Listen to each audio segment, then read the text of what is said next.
What is going on, everybody? You have Tone here, and I am back bringing you guys the battle for week number 8 of the NPA Minors, the final week before the playoffs start.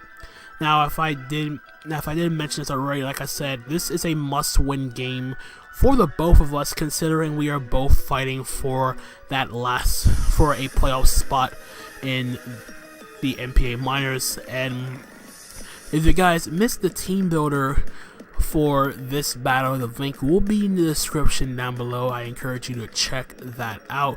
But for a condensed version of the team we are bringing this week, I have an Agility 3 attacks Life Orb Lanturn, I have an SD 3 attacks Mega Gallade, I have an Adamant Choice Scarf Sniper Drapion, a Trick Room Ferium Z Musharna, I have an Assault Vest Diggersby, and a Stealth Rock Clefable. So now you see the team that Spanicthedisco decided to bring this battle. He decided to bring his Mega Diancie, Stunfisk, Talonflame, Milotic, oh my god, Mantine, Crawdaunt, and the Latias. So the first thing I see from team preview, Lanturn is going to have a fun time with this game because of the fact that everything on his team is weak to either Surf, Thunderbolt, or Ice Beam, which is great. So like I said, my main win con in this game is going to be the Lanturn, but it's going to change a little bit because you're going to see what happens in the battle itself. So in terms of a lead matchup, I expected him to lead off with Diancie to try to get the Mega off and just make sure that Magic Bounce is active so he doesn't have to worry about Stealth Rock from my Clefable. So I decided to anticipate the Diancie lead and go and lead off with my Diggersby because I can just click Earthquake against a good portion of his team when all of his ground immunities are hit by the return. So it felt like a good starting point for the match. So let's see what happens here. So I'm going to lead with my Diggersby, and he is going to lead up with the Latias. So I'm like, okay, that's fine. I'll take any hit from this Latias, except for when it crits me with Trico Meteor, and I'm like, oh, are you kidding me? This is not the way I wanted to start this game. I was guaranteed to live any one hit from this Latias at all times, and the combination of return plus quick attack would have done the trick and taken out the Latias. So I'm in a little bit of a bad predicament here because I just lost my Diggersby turn 1, which absolutely sucks. But it does allow me to go onto my Drapion and click Pursuit, as he does try to withdraw here, and I get off a good 90% in the process as he decides to switch out into his Diancie. Now it's because I'm locking Pursuit, I'm going to go hard to my Clefable here because it doesn't really have the best use for the rest of this game because he didn't bring stuff like the Gengar, which I could lure. So he's going to click Moonblast. I'm going to click Moonblast just to get some damage off on this Mega Diancie. I want to get a special attack drop. I want to let my Clefable drop to the next Moonblast so I can get in my Lanturn. And I figured, while it was a little bit early to get in my Lanturn, I was debating going to either my Lanturn or my Musharna to get up a Trick Room, but at the same time I felt as though now was the opportunity, since his Mega Diancie is at -1 special attack. I know I can live in Earth Power and just go for an Agility, and everything will be right as rain. So I'm going to do just that. He's going to go for Earth Power, it does just over half. I'm going to Agility up, and then I'm going to click Surf on the following turn, take out the Mega Diancie to Lanturn, picking up its first kill of the season. In comes the Mantine. Let's look at Thunderbolt. He's going to reveal the Rakan Berry on the Mantine. Still does over roughly 70%. I get the Para, and then he reveals Rock Slide, which was mainly for my Volcarona. So I'm going to click Thunderbolt again. Down goes the Mantine to the next Thunderbolt. So I only have one more Life Orb hit in me.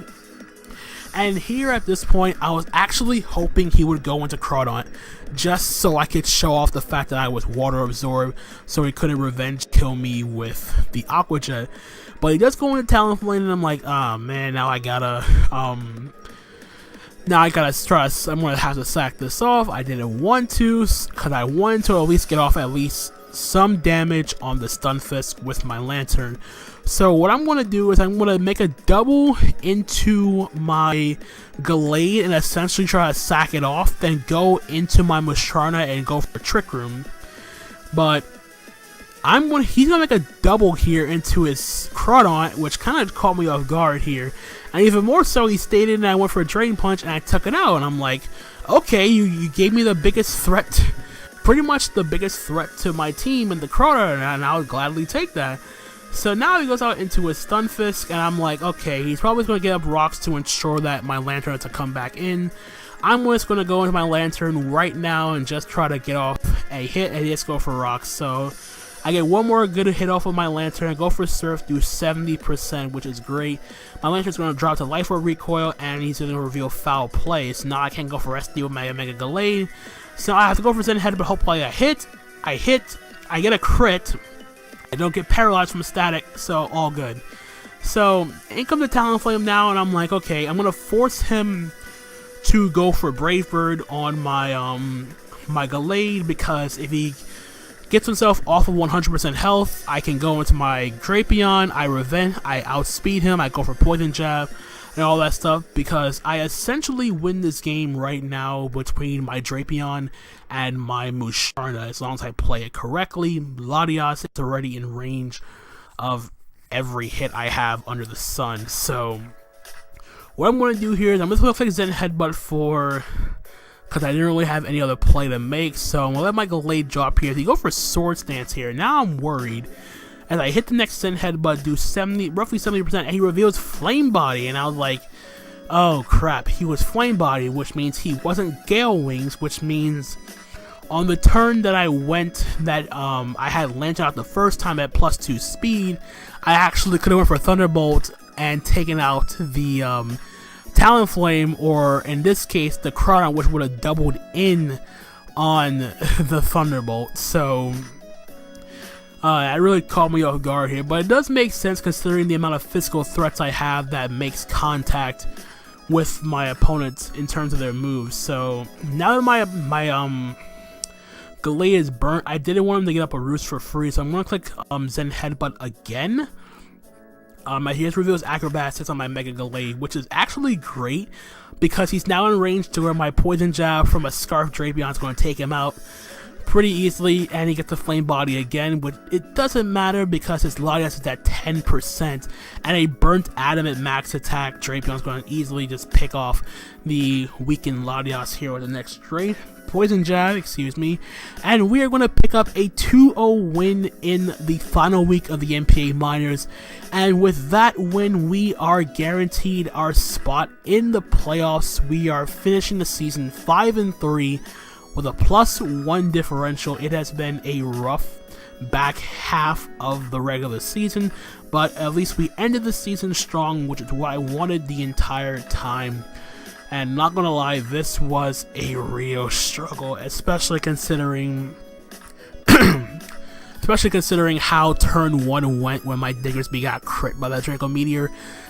He revealed to me afterwards that the Latias was actually Choice Specs, which still didn't matter because I did the calc, and a Choice Specs Latias did 69 to 82% to my Assault Vest Diggersby. So it would have lived the hit, and then the combination of return plus quick attack would have taken out the Latias in response. So it does suck. The crit did matter, but at least it didn't affect the grand scheme of the end result of the battle, which I am grateful for. This was a battle it was a lot of, it's not really a lot of hacks outside of turn 1. There's a lot of unnecessary crits and everything, but my Drapion is sniper, so you have to forgive my Drapion for that. But nonetheless, we are in the playoffs. We are in as the 4 seed, if I recall correctly, and we will be taking on Cap and the Toronto Swap Blue Jays in round number 1 of the playoffs in a rematch from week number 4, where we also came away with a win in that battle. So I am extremely happy that we ended the season the way we did after the struggle from the 2 weeks prior. So Yeah, good game to Spanik. He had a really solid team, not gonna lie. The Rock Slide Mantine from my local runner was a very solid bring. The Wakan Berry from my Lanturn was very solid too, but it's one of those games where you actually hope that both teams would win, but unfortunately that's not how Pokemon works, sadly. But nonetheless, we are in the playoffs, so if you guys are hyped for the fact that we are in the playoffs, leave a like and all that good stuff. Subscribe if you guys are new to the channel, and we will see you the following Friday for the team builder for round 1 of the playoffs against Cap and the Toronto Squad Blue Jays in our week 4 rematch. So I hope you guys are looking forward to that. I'm gonna get the heck out of here, and I hope you guys enjoy.